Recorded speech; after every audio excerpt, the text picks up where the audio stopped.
Good day everyone. So the title of this video is all about the Excel fundamentals, arithmetic, operation, sorting, and charting. So before we proceed, let me introduce myself first. Hi, my name is Irene J.B. Gubatan and I'm from the Bachelor of Science Hospitality Management, Block 11. And my instructor is Sir Johnny Montero Jersin. So let's start. Let me open the Microsoft Excel.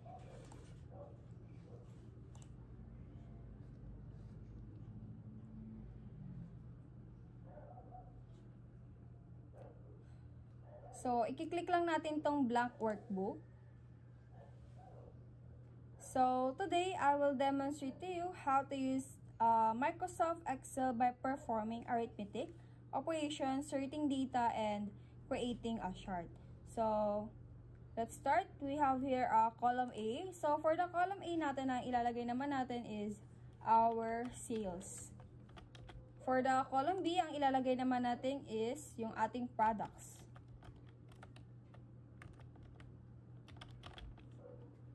For the sales, inalagay natin is 1,050. Then, 970. Then, 900. 860. 800.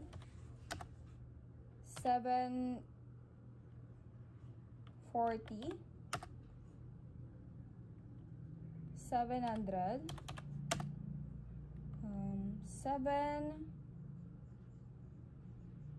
670, then 630, then 500. Yan. So, ang kailangan natin sa sales natin is 10 rows. So, sa products din, ganun din, 10 rows din. So, sa products natin, we're going to share the table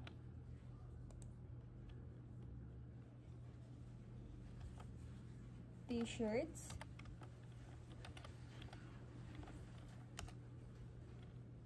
short,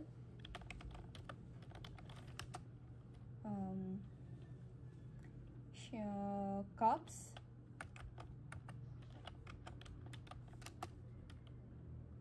shades,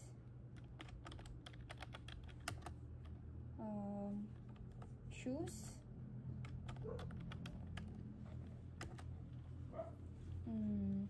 the bag,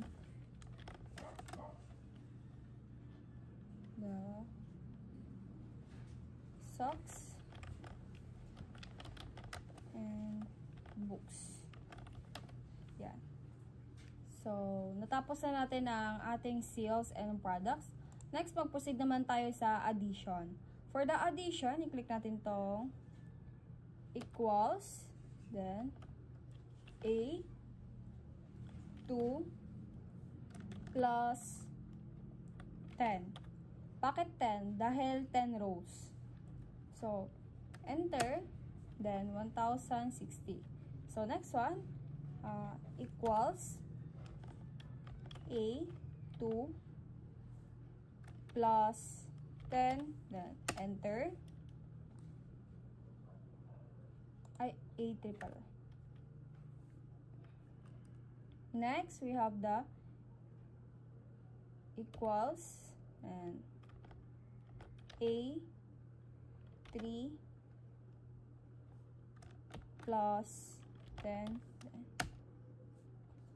980. So, ganun lang. Ulit-ulitin lang natin. Equals A4 plus 10, 910. So, pindutin lang natin to. Yan. I-drag down natin siya. Ayan. Lalabas na siya. Mag-i-equal na siya. For the subtraction naman, equals A2 minus 10.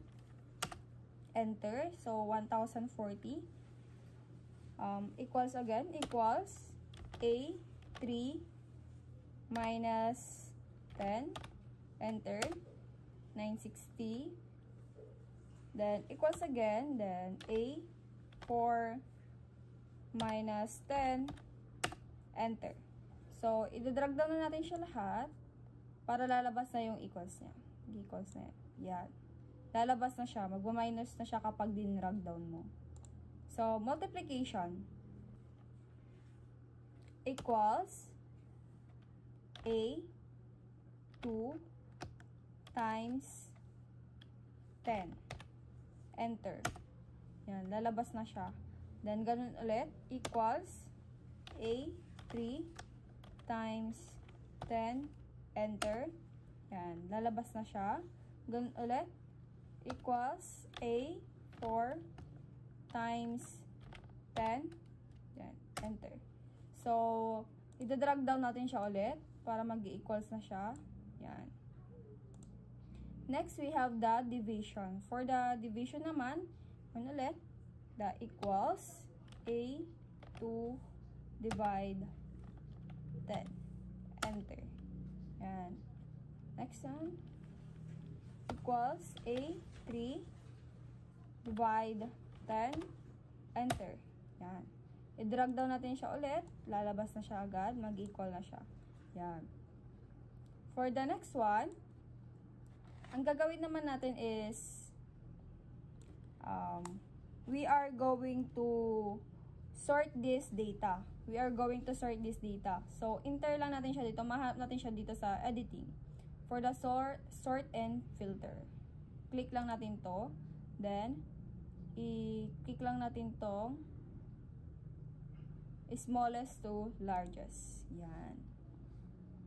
For the next one naman, punta naman tayo sa insert. Mamimili tayo ng chart na gagamitin natin. So, marami tayong chart na pwede mong pagpilian dito. So, like this. Kung ano man yung gusto nyo, we have a lot of options naman dito kung ano yung gusto yung chart na gamitin. So, I will go with this one. Yan. So, ito yung napili kong chart. Makikita natin dito yung sales natin, yung products natin. Yan.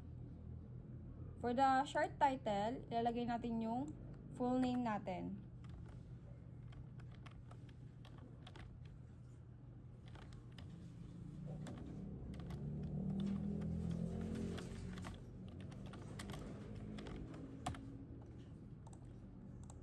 Yan. Ganyan lang kadali.